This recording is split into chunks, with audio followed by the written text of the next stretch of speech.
بسم اللہ الرحمن الرحیم بسم اللہ الرحمن الرحیم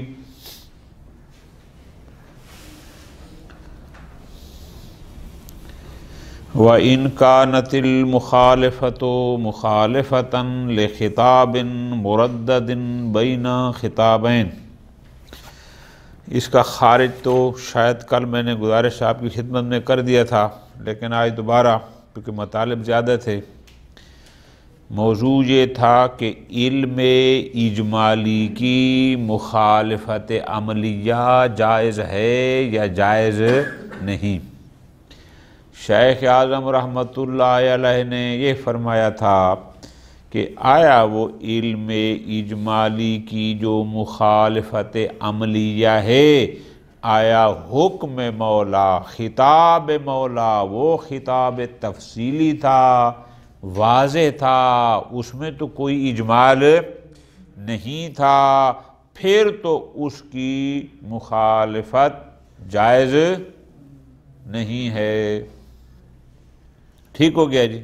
خوب، آج فرماتے ہیں فَإِنْ كَانَتِ الْمُخَالِفَةُ، توجہ میری جان، اگر علم اجمالی کی مخالفت عملیہ لازم آتی ہے، کس بنیاد پر؟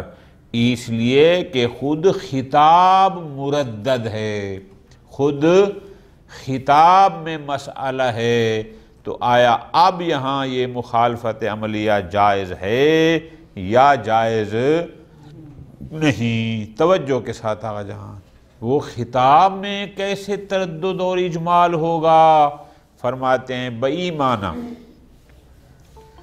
کہ ایک مکلف کو اس بات کا علم اجمالی ہے کہ مولا نے میرے اوپر ایک چیز واجب کی ہے، لیکن تردد اس میں ہے کہ آیا یہ کام واجب کیا ہے یا فلاں واجب کیا ہے۔ ایک وجوب کا علم اجمالی ہے، لیکن وہ تردد کس میں ہے کہ آیا وہ حکم وجوبی اس پر ہے یا اس پر ہے۔ انہوں نے مثال دی بہت آسان کہ مولا نے میرے اوپر ایک عمل واجب تو کیا ہے، لیکن تردد اس بات میں ہے کہ آیا رؤیت ہلال کے بعد دعا مانگنے کو واجب قرار دیا ہے یا ختم مرتبہ کا نام مبارک سننے کے بعد صلوات پڑھنے کو واجب قرار دیا ہے۔ یعنی ہے تردد کہ جو دو مورد ہیں دونوں واجب ہیں، یا یہ واجب ہے یا وہ۔ وہکذا اگر ایک مکلف کو یہ ہے کہ میرے اوپر مولا نے ایک چیز حرام قرار دی ہے، لیکن تردد اس بات میں ہے کہ آیا یہ چیز حرام قرار دی ہے یا وہ چیز حرام قرار دی ہے۔ ٹھیک ہو گیا جان؟ اب یہاں تو یہ تھا کہ حکم، یعنی تردد تھا لیکن حکم دونوں کا ایک جیسا تھا، یہ واجب یا وہ واجب، یہ حرام یا۔ اسی طرح بسا اوقات مکلف کو اس بات کا علم ہے کہ میرے اوپر مولا نے ایک تکلیف لازم کی ہے، لیکن تردد یہ ہے کہ آیا فلاں کام میرے اوپر واجب کیا ہے یا فلاں کام حرام کیا ہے۔ ٹھیک ہے جی؟ اچھا، اب آقا جان مخالفت عملیہ کیسی ہوگی؟ اگر سمجھتا ہے کہ یہ واجب ہے یا وہ واجب، یہ دونوں کو چھوڑ دے مخالفت عملیہ، یا اگر تردد تھا کہ یہ حرام ہے یا وہ حرام ہے، یہ دونوں کا ارتکاب کر لے۔ اور اگر تردد اس بات میں تھا کہ آیا یہ واجب ہے یا وہ حرام ہے، مخالفت عملیہ کیا ہوگی؟ واجب کو چھوڑ دے اور دوسرے کو کر لے۔ اب سمجھ آ گیا جان؟ تو پس آیا علم اجمالی کی مخالفت عملیہ کرنا جبکہ خطاب بھی خطاب تفصیلی نہ ہو جائز ہے یا جائز نہیں ہے۔ 4 نظریے ہیں۔ پہلا الجواز مطلقہ، مطلقہ سے مراد کیا ہوگا؟ چاہے شبہ حکمیہ ہو، چاہے شبہ موضوعیہ ہو، چاہے حکم دونوں میں ایک جیسے ہوں، چاہے حکم میں اختلاف ہو۔ وہ جو تیسری مثال میں نے دی ہے یہ ہو گیا مطلقہ۔ دوسرا المنع مطلقہ، کہ نہ یہاں پر بھی علم اجمالی کی مخالفت عملیہ جائز نہیں ہے، مطلقہ، چاہے شبہ موضوعیہ ہو، چاہے شبہ حکمیہ ہو، چاہے تردد میں جو حکم، جس حکم میں تردد ہے، چاہے وہ دونوں ایک ہی قسم کے ہوں، دونوں وجوب، دونوں حرمات، یا وہ نوعاً مختلف ہوں کہ یہ واجب ہے یا وہ ہو حرام۔ تیسرا نظریہ یہ ہے ان کا کہ وہ کہتے ہیں کہ نہیں، تفصیل کے قائل ہیں۔ کس میں؟ وہ کہتے ہیں اگر شبہ موضوعیہ ہے پھر مخالفت عملیہ جائز ہے، لیکن اگر شبہ حکمیہ ہے تو پھر مخالفت جائز نہیں۔ چوتھا وہ کہتے ہیں نہ، بات موضوعیہ یا حکمیہ کی نہیں ہے، بات یہ ہے کہ وہ جہاں اس کو تردد ہے، اگر دونوں نوع حکم میں ایک جیسے ہیں، یعنی یہ واجب ہے یا وہ واجب، یہ حرام ہے یا وہ حرام، تو ایسے مورد میں مخالفت عملیہ جائز نہیں ہے۔ لیکن اگر نوع میں فرق ہے، اختلاف ہے، اور اس میں تردد ہے، جو مثال دی تھی کہ آیا یہ واجب ہے یا وہ حرام ہے، تو وہ کہتے ہیں یہاں مخالفت عملیہ جائز ہے۔ یہ 4 نظریے ہیں۔ ترجمے میں زیادہ انشاءاللہ بتاؤں گا کہ ہر ایک کی دلیل کیا ہے۔ وَالْأَقْوَى الثَّانِي، آپ کیا کہیں گے کہ پس اب یہ آخری لائن بن جائے گی نا، وہ سوال بنائیں۔ سوال کیا بنے گا کہ آیا شیخ انصاری کے نزدیک علم اجمالی کی مخالفت عملیہ جائز ہے یا جائز نہیں؟ تو آپ کا جواب کیا ہوگا کہ وہ فرماتے ہیں اگر مخالفت عملیہ لازم آتی ہو خطاب تفصیلی کی تو بھی جائز نہیں، اور اگر مخالفت عملیہ لازم آتی ہو اور خطاب مردد ہو تو بھی شیخ انصاری فرماتے ہیں المنع مطلقا۔ ٹھیک ہو گیا جان؟ خوب، اب توجہ فرماؤ۔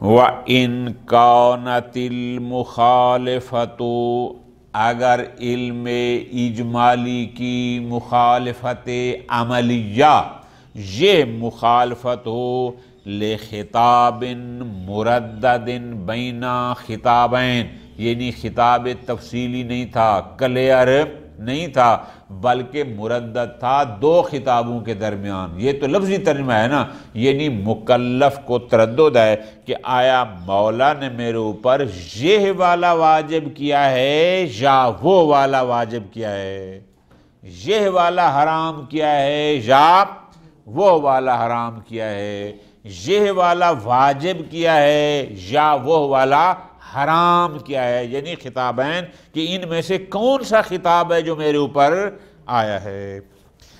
اب ذرا مثالیں، توجہ میری جان، مثالیں کیا؟ کما اذا علمنا بنجاست هذا الماء او بحرمت هذه المرأة، ہمیں اس بات کا علم ہے کہ مولا نے ایک چیز میرے اوپر حرام قرار دی ہے، لیکن اب مسئلہ ہے کہ آیا مولا نے مجھے کہا ہے اجتنب عن النجس، یعنی نجس مائع سے اجتناب کرو، اس کا حکم دیا ہے، یا فرمایا ہے اجتنب عن المرأة الاجنبیہ، یعنی دیکھو نا جی، اجنبیہ سے میرے اوپر حرام کیے اجتناب کا حکم ہے، یا دیکھو نا جی مائع کوئی بھی نجس چیز کا پینا وہ بھی حرام، اجنبیہ نامحرم عورت بھی اس کی طرف نظر کرنا بھی حرام۔ یہ تو پتہ ہے مجھے کیسا ہے، لیکن یہ نہیں ہے کہ آیا مولا نے مجھے یہ والی چیز حرام کی ہے یا وہ والی۔ یہ ہو گیا شبہ تحریمیہ۔ آگے مثال،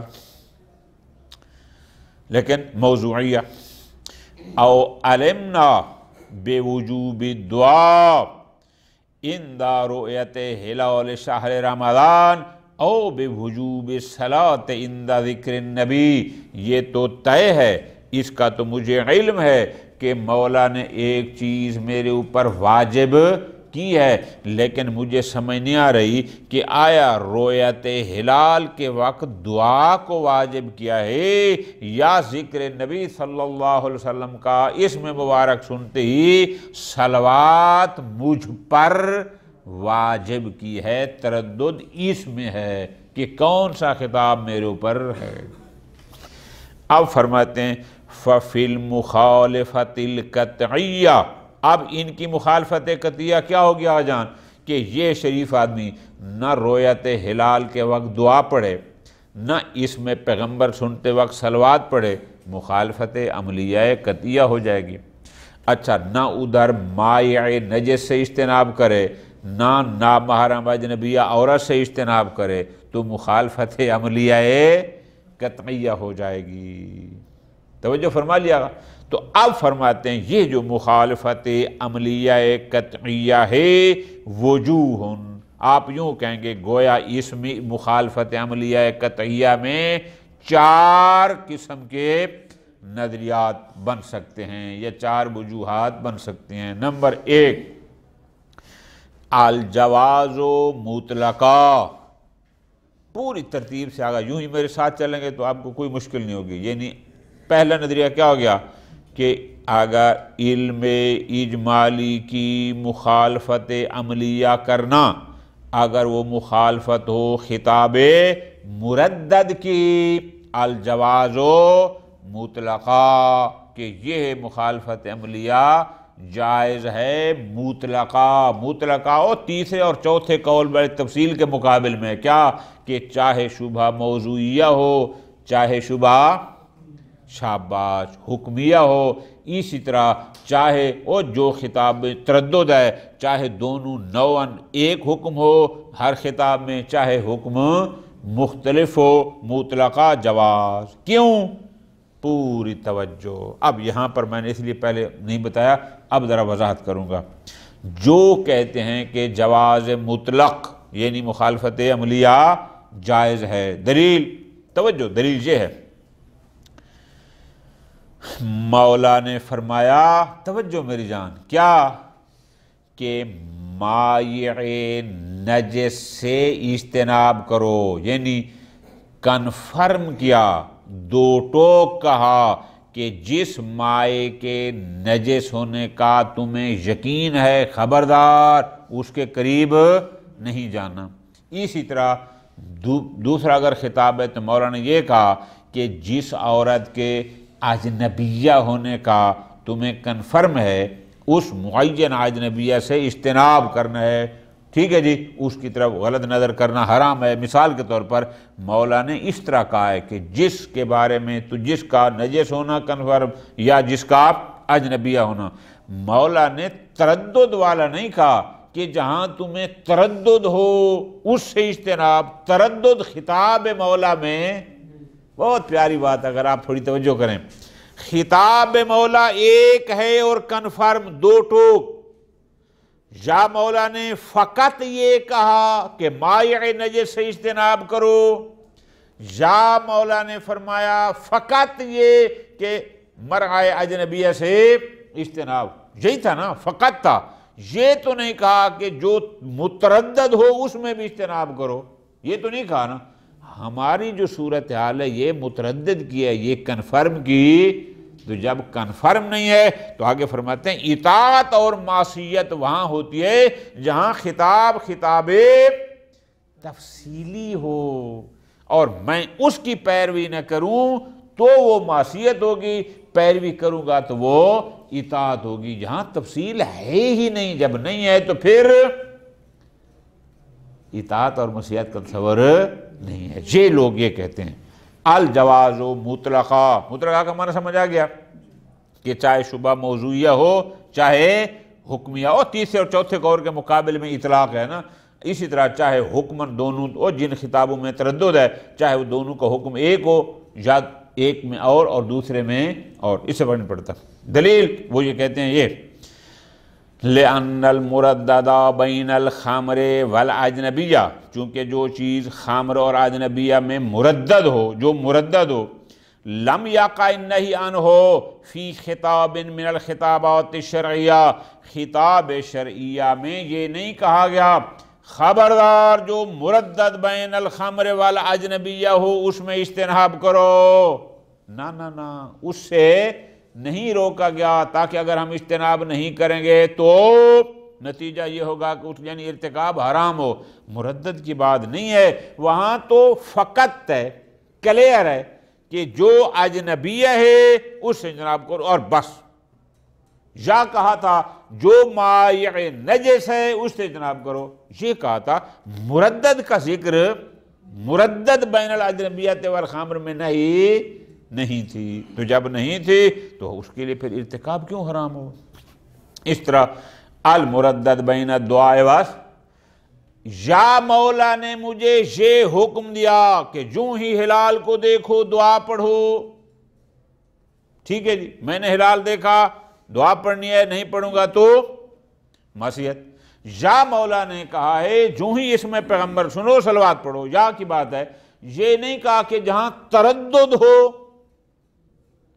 بین الرؤیت والصلاۃ تو یہ تمہارے اوپر واجب ہے، نہ مردد کا تو حکم مولا نے بیان ہی نہیں کیا۔ وہ کہتے ہیں کیوں؟ فَإِنَّ الطَّاعَةَ وَالْمَعْصِيَّةَ، چونکہ اطاعت اور معصیت وہ ہوتی ہے خطاب تفصیلیہ کی موافقت اور مخالفت۔ خطاب تفصیلی کی موافقت کریں گے تو وہ اطاعت ہوگی، مخالفت کریں گے تو وہ، یہاں خطاب تفصیلی ہے ہی نہیں۔ پوری توجہ اس لفظ کو یاد رکھنا چونکہ بعد میں آگے کام دے گا آپ کو آج کے آخری در میں۔ کیا؟ یعنی ان کے نزدیک اطاعت اور معصیت کا معیار ہے خطاب تفصیلی کی موافقت یا مخالفت کرنا، ٹھیک ہے جی؟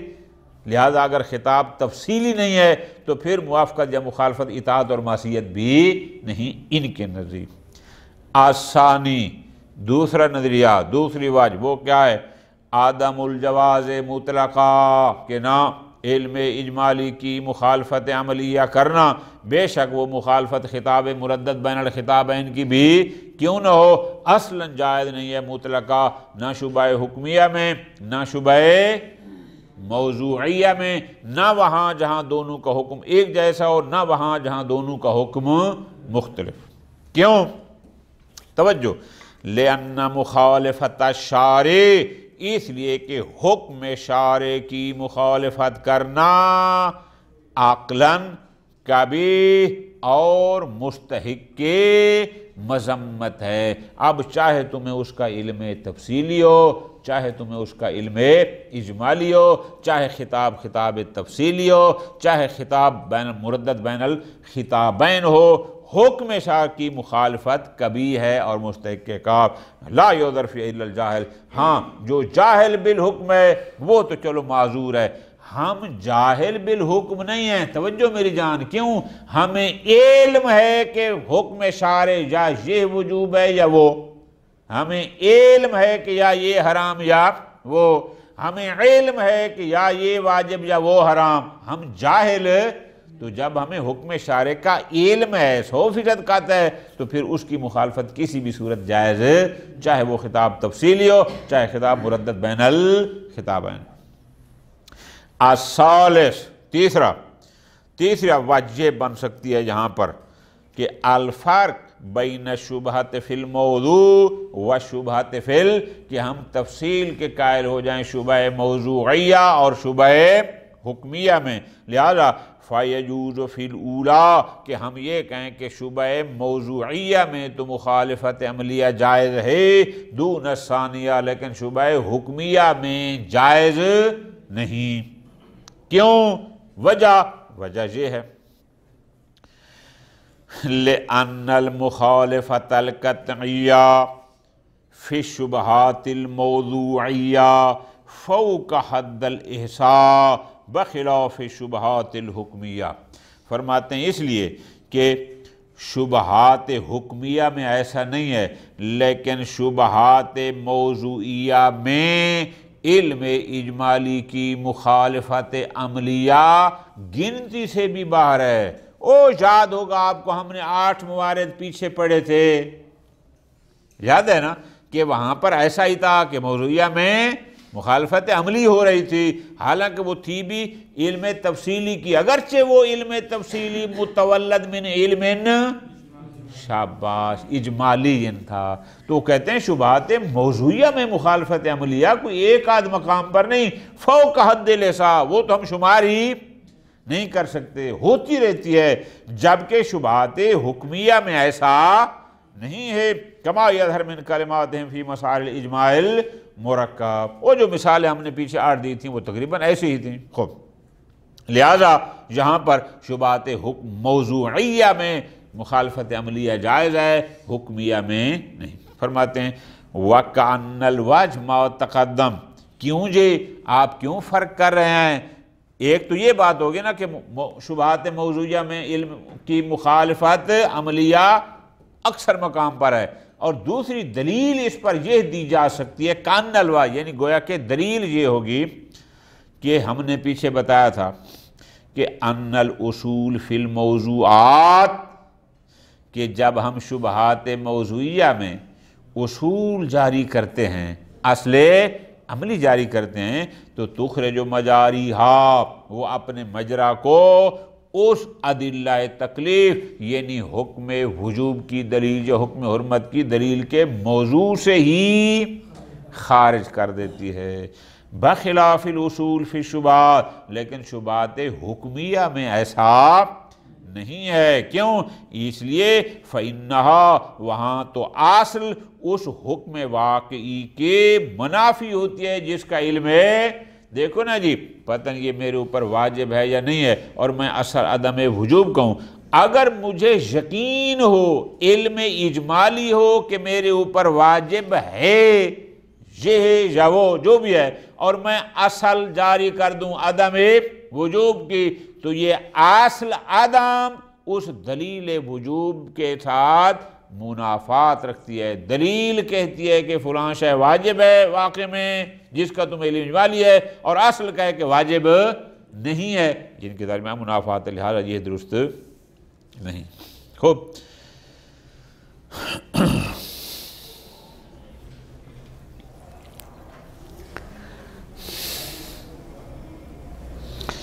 فرماتے ہیں وَقَدْ عَرَفْتَ ضَعْفَ ذَلِكَ، یہ شیخ اعظم کہہ رہے ہیں، لیکن یہ دلیل ان کی کمزور ہے۔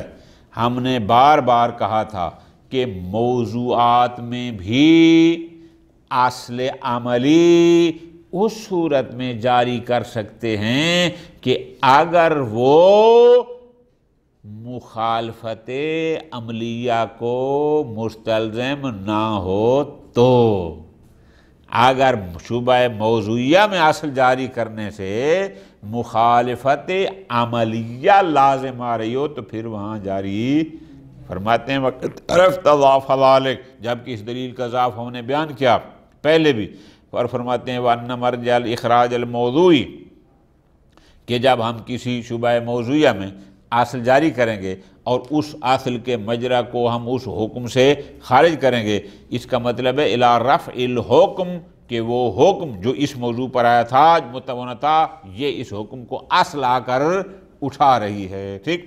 لہذا فَيَكُونُ الْأَصْلُ فِي الْمَوْضُوعِ، لہذا اس موضوع میں اصل عملی کو جاری کرنا فی الحقیقہ یعنی واقع میں یہ منافی ہے اس دلیل واقعی کے کہ جس کا ہمیں علم ہے کہ دلیل واقعی نے تو کہا ہے کہ یہ واجب ہے اور اصل کہہ لیے کہ یہ واجب نہیں ہے، تو ان کے درمیان منافات ہے، لہذا یہ درست الا، ہاں اگر ہم یہ کہیں کہ انہو حاکم علیہ، کہ نہیں کوئی منافات نہیں ہے، ایک ہے دلیل حکم واقعی جو کہتی ہے کہ واقع میں یہ واجب ہے، اور ایک ہے اصل جو کہتی ہے کہ واجب، ان میں منافات نہیں ہے۔ کیوں؟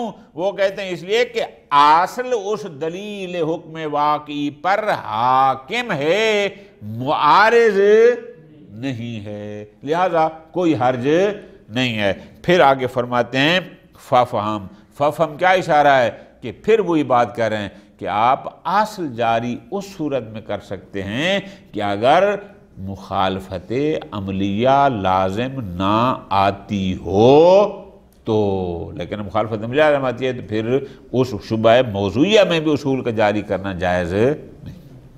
الرابع، چوتھا نظریہ یا چوتھی واج، یہ بھی تفصیل کے قائل بن سکتے ہیں۔ وہ کیا کہ الفرق بین کون الحکم المشتبہ فی الموضوعین واحدا بالنوع، کہ وہ حکم جو دو موضوع میں مشتبہ ہے کہ یہ وجوب اس پر ہے یا اس پر ہے، یہ حرمت کا حکم اس پر ہے یا اس پر ہے، ہم یہاں پر فرق کریں کہ آیا دونوں کا حکم ایک جیسا ہے نوعاً، دونوں پر وجوب کا یا دونوں پر حرمت کا، وبین اختلافی، یا نہ تردد کس میں ہے، اشتباہ کس میں ہے کہ آیا یہ واجب ہے یا وہ حرام ہے، یعنی دونوں کا حکم نوعاً ایک جیسا نہیں ہے۔ ہم یہاں پر فرق کریں تو پھر کیا کہیں؟ ہم یوں کہیں کہ جہاں دونوں موضوع حکم میں نوعاً ایک جیسے ہوں وہاں مخالفت عملیہ جائز نہیں ہے، اور جہاں دونوں موضوع حکم کے لحاظ سے مختلف ہوں کہ یہ واجب ہے یا وہ حرام ہے، یہاں پر مخالفت عملیہ جائز ہو۔ یہ چوتھے والے یہ کہتے ہیں۔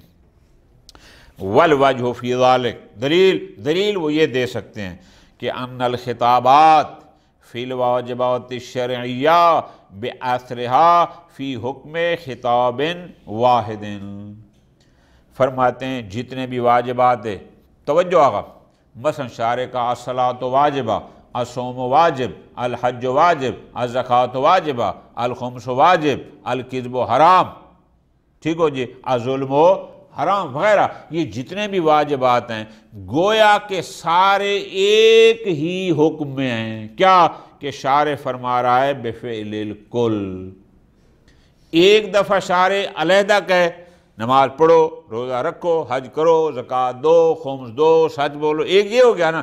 ایک دفعہ ہم کہتے ہیں کہ سب کا نام لے کر شارع نے کہا ہے بفعل کو، سب کو کرو، تو یہ بھی اسی کو مانن گویا ایک حکم بنتا ہے۔ لہذا فترک البعض، جب مانن یہ ہے کہ سب کو کرو تو اگر کوئی بندہ ایک بھی چھوڑ دے گا تو وہ معصیت ہوگی یا نہ ہوگی؟ شارع نے کہا ہے 20 چیزیں کرو اور ہم 19 کرتے ہیں، ایک کو چھوڑتے ہیں، تو فرماتے ہیں جب شارع 20 چاہ رہا ہے تو ان میں سے ایک کو چھوڑنا بھی معصیت ہوگا، لہذا ضروری ہے۔ کما لو قال مولا کہ افعل قضا و قضا وا، پہلے بینک میں جا کے پیسے جمع کرانے ہیں، پھر کراچی کمپنی سے سودا لینا ہے، پھر جا کے بچے کی فیس جمع کرانی ہے، 3 کام کا ہے نا، تینوں کرنے ہیں نا۔ اب یہ 2 کرے اور 1 نہ کرے تو مولا مذمت کرے گا یا نہیں کرے گا؟ اگرچہ اس نے علیحدہ 3 کہے ہیں لیکن حکم کیا ہے؟ گویا کہ مولا کہہ رہے سارے کرنے ہیں، لہذا یہ اسی طرح ہے۔ پس فَإِنَّهُ بِمَنْزِلَةِ اِفْعَلْهَا جَمِيعًا، گویا کہ مولا ایک ایک کا نام لے یا یوں کہے کہ یہ سارے کرو، بات ایک ہی ہے۔ پس فَلَا فَرْقَ فِي الْإِسْيَانِ بَيْنَ تَرْكِ وَاحِدٍ مِنْهَا، اب اس میں کوئی فرق نہیں اگر وہ ان میں سے کسی ایک کو چھوڑتا ہے معین، او واحد غیر معین، یا کسی ایسے کو جو اس کے نزدیک معین نہیں ہے، یعنی معین یا غیر معین کسی ایک کو بھی اگر چھوڑے گا تو بس یہ بندہ معصیت کار شمار ہوگا۔ نتیجہ توجہ آگا، نتیجہ کیا ہوا؟ لہذا اگر وہ خطاب جو مردد بین الخطابین تھا، اگر دونوں نوعاً حکم کے لحاظ سے ایک جیسے ہیں کہ دونوں واجب یا دونوں حرام، پھر وہاں مخالفت عملیہ جائز نہیں ہے۔ اور اگر خطاب ایسا ہے کہ یہ واجب ہے یا وہ حرام ہے، پھر مخالفت عملیہ ان کے نزدیک جائز ہے۔ یہ اس تفصیل کے قائل ہیں۔ خوب، اب اگلی بات، فی وجوب الموافقت القطعیہ، آیا پھر موافقت قطعیہ واجب ہے کیا؟ بالاتیان بکل واحد من المحتملین، اس کو جو شک تھا، تردد تھا کہ آیا مولا نے میرے اوپر پیغمبر کے اسم گرامی کے وقت درود پڑھنے کو واجب کیا ہے یا اندر رویا دعا کو واجب کیا ہے؟ تو اب موافقت قطعیہ کیا ہوگی کہ اندر رویا دعا پڑھے اور اندر ذکر نبی صلوات پڑھے۔ یہ موافقت قطعیہ ہے نا، کہ آیا یہ اس پر لازم ہے؟ فرماتے ہیں کلام آخر، اس کی بحث جہاں نہیں ہے، وہ علیحدہ ہے کہ آیا ایک ہوتی ہے میری جان، یہ ساری باتیں پہلے گزارش کر چکا ہوں، موافقت قطعیہ وہ کیا ہوگی؟ جتنے احتمالات ہیں سب پر عمل کرنا، یعنی 6 بوتلوں میں اگر تمہیں شک ہے نجس ہونے کا، خمر ہونے کا، تو موافقت قطعیہ کیا ہے؟ کسی ایک کے قریب بھی نہ جاؤ۔ اس کے مقابل میں آ جائے گی مخالفت قطعیہ، کیا؟ ساریوں سے تھوڑا تھوڑا ذرا لے کر ایک گلاس میں پی جاؤ۔ پھر ایک ہوتی ہے مخالفت یا موافقت احتمالیہ، کسی کا ارتکاب کرو اور کسی کا نہ کرو۔ اب یہاں پر بھی وہ فرماتے ہیں آیا موافقت قطعیہ لازم ہے، یعنی جتنے بھی احتمال ہیں ہر ایک کو بجا لاؤ۔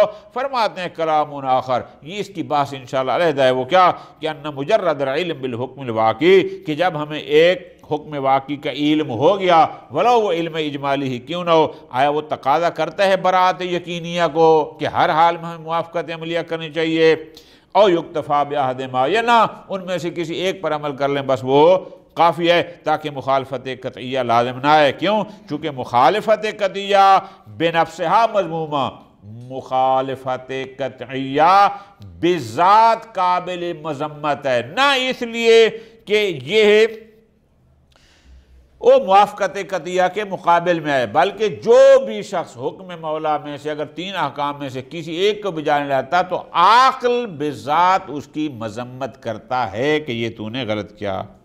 التی ہے بنفسہا مذموم عند العقلاء ویعد معصیۃ عندہم، اور عقلاء کہتے ہیں کہ یہ جو تو نے مخالفت کی ہے قطعیہ، جو کسی کو بھی انجام نہیں دیا، یہ تیرا کام غلط ہے، یہ قابل مذمت ہے، تمہیں اس کی سزا ملنی چاہیے۔ اگرچہ وہ امتثال یقینی خطاب اس کا قصد نہ بھی ہو کہ میں اس کو لازم سمجھ کر رہا ہوں یا فلاں کر رہا ہوں، نہیں، وہ معیار نہیں ہے، وہ علیحدہ چیز ہے، لیکن خود مخالفت قطعیہ کرنا بذات قابل مذمت ہے۔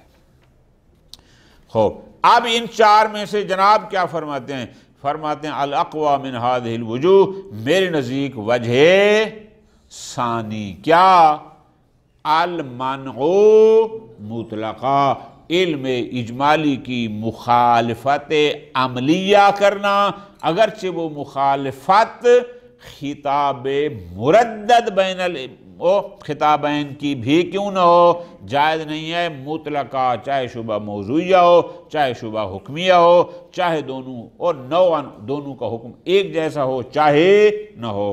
وجہ ثانی ہے، اگر کوئی وجہ ثانی کو قبول نہ کرے تو پھر وجہ اول یعنی جواز مطلق، وہ نہیں تو پھر وجہ ثالث کہ موضوعیہ میں جائز ہو، حکمیہ میں نہ ہو، لیکن وجہ رابع کسی بھی صورت قابل قبول ہو۔ ھذا کلہ، یاد ہوگا بات ہماری کہاں سے چلی تھی کہ اس کو حکم یا مکلف بہ میں ہوگا یا خود مکلف میں یا مکلف بہ، اور یاد ہے نا پیچھے وہ 3 جیتے، پھر آیا وہ شبہ موضوع، اور 6 قسمیں بنائی تھیں۔ یہاں تک ابھی ہم نے ایک بات ختم کی ہے، کیا؟ فی اشتباہ الحکم من حیث الفعل المکلف بے، مکلف بے میں کہ خود حکم میں اس کو اشتباہ تھا، مکلف بے میں تکلیف میں، تو اس کی بحث یہاں تک مکلف ختم ہو گئی۔ پھر اگلا اشتباہ انشاءاللہ مکلف کا ہے۔ وصلی اللہ علی محمد وآلہ